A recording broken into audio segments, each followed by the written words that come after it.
নমস্কাৰ hello' everyone welcome back to মাই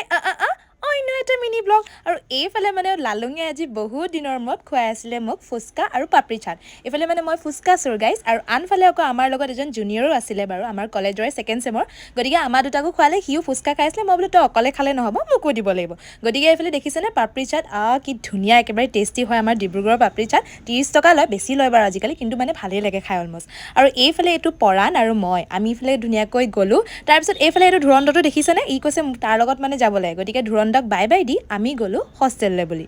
চৰি আমি মানে মই হোষ্টেললৈ গ'লোঁ এইফালে ভাইটিটো মানে নিজৰ জেগাত গুচি গ'ল তাৰপিছত এইফালে পাছদিনা মানে মই যাবলৈ লৈছোঁ এতিয়া ঘৰলৈ বুলি কেলৈ গৈ আছোঁ আপোনালোকে গম পাব আগৰ ব্লগকেইটা পিছে কৈয়ে দিছোঁ বাৰু দিয়ক মই গৈ আছোঁ ঘৰলৈ শিৱৰাত্ৰি চাবৰ কাৰণে আৰু শিৱৰাত্ৰি যিহেতু ষ্টাৰ্ট হৈ গ'ল গতিকে এতিয়া শিৱৰাত্ৰি ব্লগ আহি থাকিব লাগিব গতিকে মই ওলালোঁ দেই গাইজ আপোনালোকে কিন্তু ব্লগবোৰ চাবলৈ একেবাৰে নাপাহৰিব এইফালে মই বোলো অকণমান আউটফিট চেকটো আপোনালোকক দেখাই দিওঁ কেনেকুৱা লাগিছে গাইজ জনাবচোন আৰু এইফালে শিৱৰাত্ৰি মই মানে শিৱসাগৰ পাই গ'লোঁ আৰু এইফালে দেখিছেনে ষ্টাৰ্টিঙতে যিমানখিনি পাৰোঁ অকণ মানে ক্লিপবোৰ দেখালোঁ আৰু আগন্তুক ভিডিঅ' আহি থাকিব চাই থাকিব আৰু এইফালে মই ফাইনেলি ঘৰ পালোঁহি গাইজ গতিকে এইফালে মই এতিয়া যাওঁ ঘৰলৈ আহি থাকিব মোৰ ব্লগবোৰ আজিলৈ লৈছোঁ বিদায় পুনৰ লগ পাম মোৰ আকৌ এটা অন্য মিনি ব্লগৰ সৈতে আজিলৈ বাই